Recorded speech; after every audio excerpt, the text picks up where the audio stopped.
Selamat datang kembali di channel YouTube Kisah Para Leluhur Nusantara. Pada kesempatan ini kami hendak memberitakan tentang Alap-alap Laut Kidul karya Hoping Hu bagian 12C. Akhirnya Ki Haria Bakawulung mengajak Wiku Menak Koncar dari Belambangan untuk membunuh Putri Wandansari, putri Sultan Agung yang menikah dengan Pangeran Pekik, Adipati Surabaya. Selain untuk membuat Sultan Agung berduka juga untuk membuat hubungan antara Mataram dan Surabaya menjadi renggang. Akan tetapi usaha ini bukan hanya gagal karena Putri Wandansari dibantu Aji, bahkan Wiku Menak Koncar tewas di tangan Putri Wandansari. Semua kegagalan ini tidak membuat Ki Haria Bakawulung mundur. Ketika dia bertemu dengan Aki Somat dan dibujuk untuk membantu Kompeni Belanda, dia segera menerimanya dengan senang. Sama sekali bukan karena dia suka menjadi antek Belanda. Tidak, dia sendiri juga membenci bangsa Belanda. Akan tetapi karena dia melihat betapa Mataram bermusuhan dengan Kompeni Belanda, maka dengan membantu Belanda dia mendapatkan kesempatan untuk membalas dendamnya kepada Mataram. Dendam kebencian selalu merupakan racun yang merusak pertimbangan akal budi dan menghilangkan kebijaksanaan. Demi pelampiasan dendam kebencian, orang tidak segan-segan melakukan segala cara. Kini, menghadapi Aji yang dia tahu sebagai seorang yang setia kepada Mataram dan pernah membela Putri Wandansari, Ki Haria Bakawulung menjadi marah sekali. Tanpa memperdulikan lagi kehormatan diri seorang datuk besar yang biasanya merasa malu dan pantang melakukan pengeroyokan, apalagi terhadap seorang pemuda, Ki Haria Bakawulung mengerahkan seluruh tenaga dan mengeluarkan semua kepandaiannya untuk merobohkan Aji. Akan tetapi ternyata pemuda itu tidak mudah dikalahkan begitu saja. Gerakannya tangkas, ringan dan juga tenaga saktinya kuat sekali. Dengan Aji Bayu Sakti, gerakan Aji seperti angin saja, tubuhnya berubah menjadi bayangan yang berkelebatan di antara dua orang pengeroyoknya yang sudah tua. Juga keris di tangannya adalah sebuah pusaka ampuh, ditambah lagi Aji Surya Chandra yang terkandung dalam tenaganya membuat kedua orang kakek itu terkadang sampai terhuyung apabila terpaksa mengadu tenaga. Dua orang kakek itu maklum bahwa percuma saja menggunakan kekuatan sihir mereka karena semua sihir itu tidak mempan terhadap pemuda luar biasa ini. Mereka mengandalkan pengeroyokan untuk mendesak Aji. Berulang-ulang tongkat ular kering di tangan Aki Somat dan keris besar di tangan Ki Haria Bakawulung bertemu dengan keris pusaka naga welang di tangan Aji. Setiap kali beradu senjata, bunga api berpijar dan setelah beberapa kali bertemu keris, ujung tongkat ular kering di tangan Aki Somat patah. Hal ini membuat pertapa dari Nusa Kambangan itu terkejut dan marah sekali. Akan tetapi dia tetap tidak mampu mendesak Aji yang memiliki pertahanan amat kuatnya. Pertandingan antara Aji dan dua orang kakek itu berlangsung seru dan mati-matian. Yang gawat keadaannya adalah Sulastri. Sesungguhnya bahwa Dara yang berusia 18 tahun ini telah mendapatkan gemblengan hebat dari Ki Ageng Pasisiran selama 8 tahun dan telah menguasai Aji Kanuragan yang amat hebat. Akan tetapi, dalam usianya yang masih muda itu ia belum memiliki banyak pengalaman dan sekali ini ia berhadapan dengan dua orang lawan yang amat tangguh. Kalau saja ia harus bertanding 1 lawan 1 dengan kedua orang pengeroyoknya itu, agaknya ia masih akan mampu menandingi mereka. Akan tetapi menghadapi pengeroyokan itu, setelah mengadakan perlawanan mati-matian, akhirnya ia mulai terdesak juga. Tingkat kepandaian Sulastri tak banyak selisihnya dengan tingkat kepandaian Nyi Maya Dewi sehingga melawan wanita itu saja keadaannya berimbang. Kini dikeroyok oleh seorang lawan yang juga amat tangguh, yang tingkat kepandaiannya hanya sedikit di bawah mereka, tentu saja Sulastri menjadi kewalahan. Laki-laki tinggi kurus, tampan gagah berusia 40 tahun itu adalah seorang tokoh yang kini menjadi ketua perguruan Dadali Sakti menggantikan guru atau ketua perguruan itu yang meninggal dunia karena usia tua. Dia bernama Raden Banuseta yang tinggal di Galuh. Kita masih ingat bahwa Raden Banuseta ini bukan lain adalah orang yang dulu membunuh Harun Hambali dan Ujang Karim di Dusun Gampingan dekat Pantai Laut Kidul. Raden Banuseta adalah putra mendiang Aom Bahrudin, seorang menak, priai, di Galuh yang terbunuh oleh Harun Hambali karena dia merampas dan memperkosa istri Harun sehingga wanita itu membunuh diri. Harun membalas kematian istrinya itu dengan membunuh Aom Bahrudin sehingga dia terpaksa melarikan diri meninggalkan Galuh karena dikejar-kejar. Ketika hal itu terjadi, Raden Banuseta berusia kurang lebih 20 tahun. Raden Banuseta tentu saja mendendam kepada Harun Hambali. Dia memperdalam ilmu silatnya di perguruan Dadali Sakti. Setelah menjadi seorang yang digdaya, mulailah dia pergi mencari pembunuh ayahnya. Akhirnya, Setelah belasan tahun ayahnya terbunuh, dia dapat menemukan Harun Hambali di Dusun Gampingan dan membunuhnya, bersama teman Harun yang bernama Ujang Karim. Sudah lama Raden Banuseta berkenalan, bahkan berhubungan sebagai kekasih gelap dengan Nyi Maya Dewi. Karena itu, ketika wanita itu membujuknya untuk membantu Kompeni Belanda, dia setuju dan diam-diam Raden Banuseta juga menjadi komplotan yang mendukung Kompeni Belanda memusuhi Mataram. Ketika dia berkunjung ke Nusa Kambangan untuk bertemu dengan Nyi Maya Dewi dan Aki Somat, kebetulan Ki Haria Bakawulung juga datang berkunjung. Mendengar akan kekalahan Aki Somat dan Nyi Maya Dewi yang membantu gerombolan Gagak Rodra melawan Ki Sumali yang dibantu Aji dan Sulastri, maka mereka berempat lalu bersepakat untuk menuntut balas dan kebetulan sekali di tengah perjalanan mereka melihat Aji dan Sulastri yang sedang menuju ke barat. Di dalam hutan di lembah Sungai Serayu ini mereka lalu menghadang sehingga terjadilah pertempuran itu. "Heit!" Sulastri berseru dengan suara melengking nyaring. Pedangnya menjadi sinar hijau yang menyambar ke arah Raden Banuseta, meluncur ke arah leher pria itu. Raden Banuseta terkejut, maklum akan hebatnya serangan ini karena tadi beberapa kali dia sudah merasakan betapa kuatnya tenaga gadis itu ketika senjatanya bertemu pedang. Serangan itu demikian cepat sehingga tidak mungkin menghindarkan diri dengan elakan. Maka terpaksa dia menyambut lagi dengan goloknya sambil mengerahkan seluruh tenaganya. Tranggeg! Maya, cepat! Raden Banuseta yang menangkis pedang itu terpental dan terhuyung, akan tetapi selagi Sulastri mengejarnya dengan tusukan pedangnya, Nyi Maya Dewi dari belakang sudah menggerakkan sabuk cinde kencana. Sulastri dapat merasakan sambaran angin dari belakang itu. Ia membalikkan pedangnya, tidak jadi menusuk pria yang sudah terdesak itu, melainkan menggerakkan ke belakang untuk menangkis sabuk cinde kencana. Plak! Ujung sabuk cinde yang lemas itu membelit pedang. Sulastri mengerahkan tenaga dan hendak menarik pedangnya untuk membikin putus sabuk itu, akan tetapi pada saat itu Raden Banuseta sudah mengeluarkan sehelai kain berwarna merah dan sekali dia mengebutkan kain merah itu ke arah muka Sulastri, ada debu berwarna merah mengepul dan mengenai muka gadis itu. Sulastri yang tidak mengenal serangan ini, terkejut dan tanpa dapat dicegah lagi, ia telah menyedot debu merah ini ketika bernapas. Tiba-tiba pandang matanya menjadi gelap dan ia pun terkulai roboh. Raden Banuseta melihat gadis itu sudah dapat ditawan, Nyi Maya Dewi membentak ke arah Aji yang masih bertanding melawan pengeroyokannya dua orang kakek sakti. "Lindu Aji, menyerahlah, kalau tidak ingin melihat gadis ini kami bunuh di depan matamu."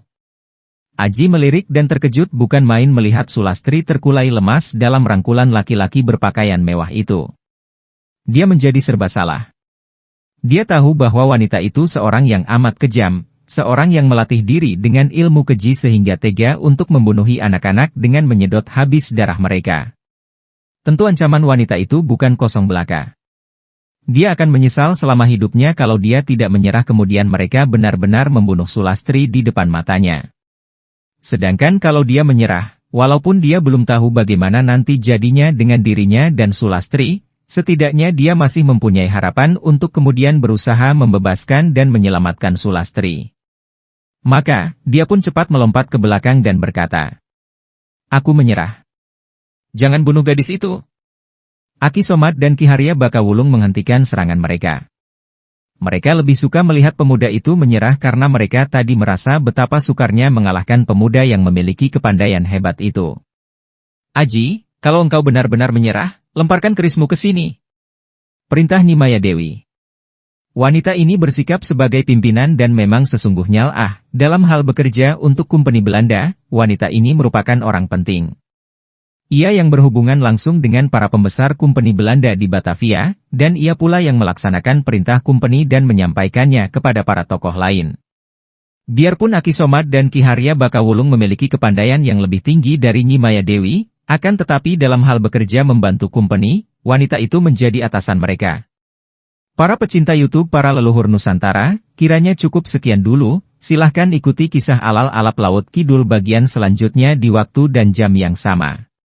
Ikuti terus kisah-kisah kami yang terupdate, terpercaya dari berbagai sumber, dengan cara klik subscribe dan juga loncengnya, agar Anda selalu mendapatkan notifikasi jika channel YouTube ini mengupload video berita terbaru. Selamat datang kembali di channel YouTube Kisah Para Leluhur Nusantara. Pada kesempatan ini kami hendak memberitakan tentang Alap-alap Laut Kidul karya Hoping Hu bagian 12D. Melihat keadaan Sulastri yang agaknya pingsan, terkulai dalam rangkulan laki-laki yang tidak dikenalnya itu, Aji terpaksa lalu berkata, "Nyi Maya Dewi, aku mau menyerah, akan tetapi janjilah dulu bahwa gadis itu tidak akan diganggu." Biarpun janji orang-orang yang telah menjadi antek company Belanda ini sama sekali tidak boleh dipercaya, akan tetapi dalam keadaan tidak berdaya seperti itu, demi menyelamatkan Sulastri, Aji minta wanita itu berjanji. Aji lalu melemparkan kerisnya sambil mengerahkan tenaga dan keris itu meluncur cepat sekali menjadi sinar berkeredap menuju ke arah kaki wanita itu. Nyi Maya Dewi terkejut bukan main, tidak sempat mengelak. Keris meluncur terlalu cepat, bagaikan kilat menyambar. Celak! Ia menjerit dan matanya terbelalak, mukanya pucat. Sing! Cap! Keris Kiai Nogowelang itu menancap di atas tanah sampai ke gagangnya, hanya beberapa senti di depan kaki Nyi Maya Dewi. Lontaran ini saja membuktikan bahwa kalau Aji menghendaki, keris itu tidak menancap di tanah, melainkan dapat menancap di tubuh wanita itu. Diam-diam perbuatan Aji ini mengandung peringatan kepada para antek company Belanda itu agar mereka tidak main-main dengannya dan agar memegang janji tidak akan membunuh Sulastri. Setelah Nyi Maya Dewi dapat menenangkan lagi hatinya yang tadi terguncang, ia membungkuk dan mencabut keris yang menancap di tanah itu. Ia mengamati keris itu lalu mendekati Ki Harya Bakawulung. "Paman Harya, apakah Andika mengenal pusaka ini?"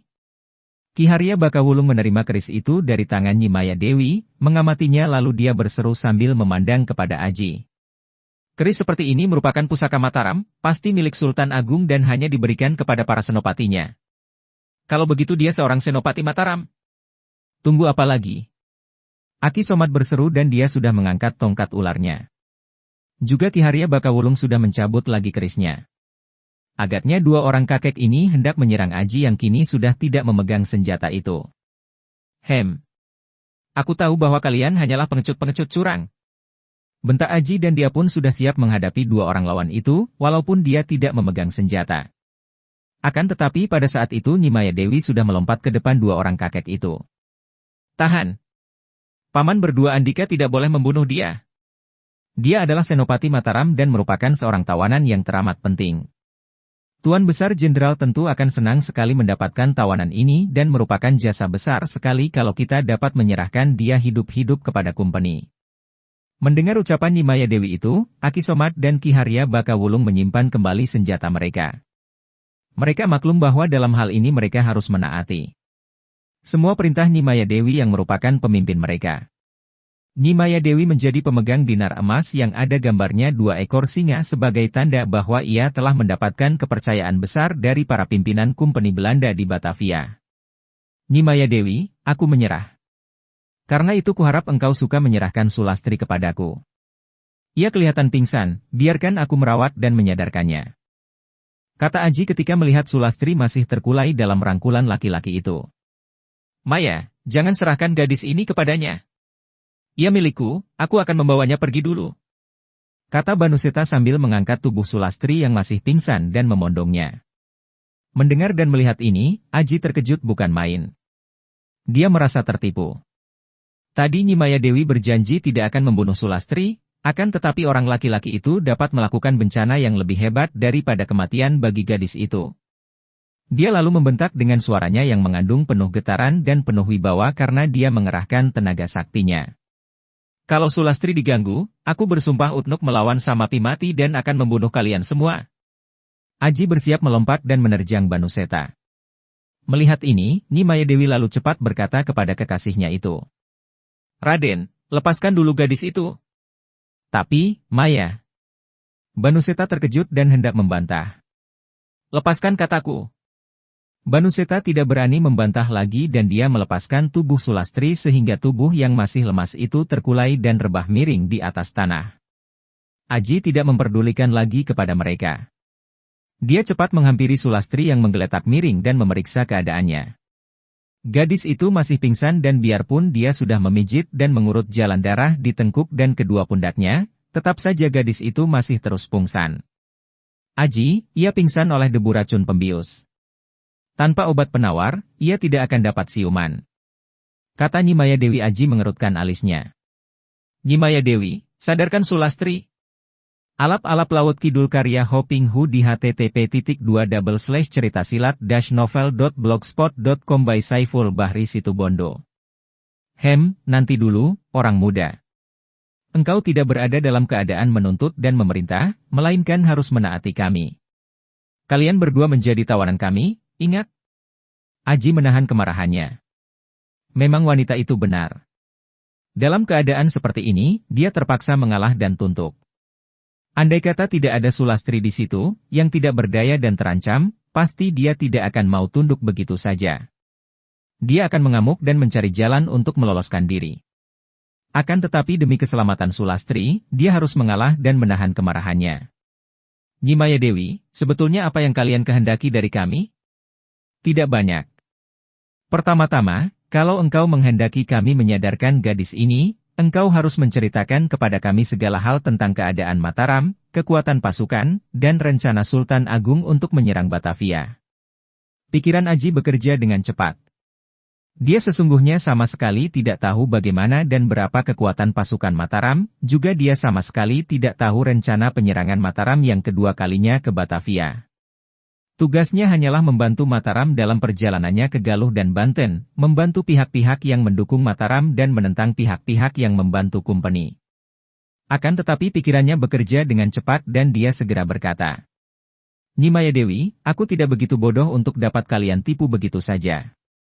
Memang aku sebagai pembantu Sultan Agung mengetahui benar akan keadaan kekuatan pasukan Mataram. Adapun tentang rencana penyerangan Mataram ke Jayakarta, Sulastri lebih mengetahuinya karena ia bertugas sebagai penghubung para kadipaten di sepanjang pantai utara dengan pasukan Mataram. Akan tetapi kami berdua tentu saja tidak akan mau menceritakan kepada kalian sebelum kami yakin bahwa kalian tidak akan membunuh kami dan akan membebaskan kami setelah kami bercerita. Aji memandang wajah Nyi Maya Dewi dengan penuh perhatian dan dia pun melihat betapa wanita itu tampak tertarik sekali dan mencoba untuk menyembunyikan kegembiraan hatinya mendengar pengakuan Aji bahwa Aji dan Sulastri ternyata akan dapat menceritakan rahasia kekuatan dan rencana penyerbuan Mataram. Sungguh merupakan penemuan yang penting sekali. Kini yakinlah hati Aji bahwa untuk sementara keselamatan Sulastri pasti terjamin. Nyi Maya Dewi pasti tidak akan membiarkan gadis itu terganggu atau terbunuh karena gadis itu dapat menceritakan tentang rencana penyerbuan Mataram ke Batavia. Para pimpinan Kumpeni Belanda tentu akan senang sekali mendengar ini. Lindu Aji, aku pun tidak begitu bodoh untuk membebaskan kalian begitu saja sebelum engkau dan gadis ini menceritakan segalanya di depan Kapten De Vos. Kapten De Vos. Aji mengulang nama asing itu. Dia atasanku. Baiklah. Aku akan menyadarkan Sulastri ini. Akan tetapi ia akan tetap kami sandera dan kami jaga. Kalau engkau membuat ulah mencurigakan, kami tidak segan-segan membunuhnya. Mundurlah Paman Somad dan Paman Harya. Harap Andika berdua menjaga pemuda itu, jangan memberikan kesempatan kepadanya untuk melawan. Nyi Maya Dewi, aku sudah berjanji untuk menyerah. Pula, aku tidak membawa senjata lagi, sedangkan Sulastri berada dalam keadaan tak berdaya. Kenapa engkau masih takut? Kata Aji, setengah mengejek. Mundur kau, orang muda. Ki Harya Bakawulung dan Aki Somad menodongkan senjata mereka menyuruh Aji menjauhi Sulastri. Aji mundur sampai agak jauh. Nyi Maya Dewi mengambil pedang naga wilis milik Sulastri dan mengambil pula sarungnya dari punggung gadis itu, lalu memakai pedang dan sarungnya di punggungnya sendiri. Sedangkan keris Nogowelang ia selipkan di ikat pinggang. Kemudian ia mengeluarkan sebatang jarum yang dibungkus kain kuning, lalu menusukkan jarum itu di kedua pundak Sulastri yang masih pingsan. Aji mengira bahwa tusukan jarum pembius yang membuat Sulastri pingsan. Akan tetapi, dia melihat Nyi Maya Dewi berpaling kepadanya dan tersenyum. Senyum yang amat manis penuh ejekan. Nah, Lindu Aji, kalau engkau membuat banyak ulah, nyawa Sulastri tidak akan tertolong lagi. Nyi Maya Dewi. Apa yang kau lakukan kepadanya? Aji membentak dan dia sudah mengepal kedua tangannya, siap menerjang. Para pecinta YouTube para leluhur Nusantara, kiranya cukup sekian dulu, silahkan ikuti kisah alap-alap Laut Kidul bagian selanjutnya di waktu dan jam yang sama. Ikuti terus kisah-kisah kami yang terupdate, terpercaya dari berbagai sumber, dengan cara klik subscribe dan juga loncengnya, agar Anda selalu mendapatkan notifikasi jika channel YouTube ini mengupload video berita terbaru.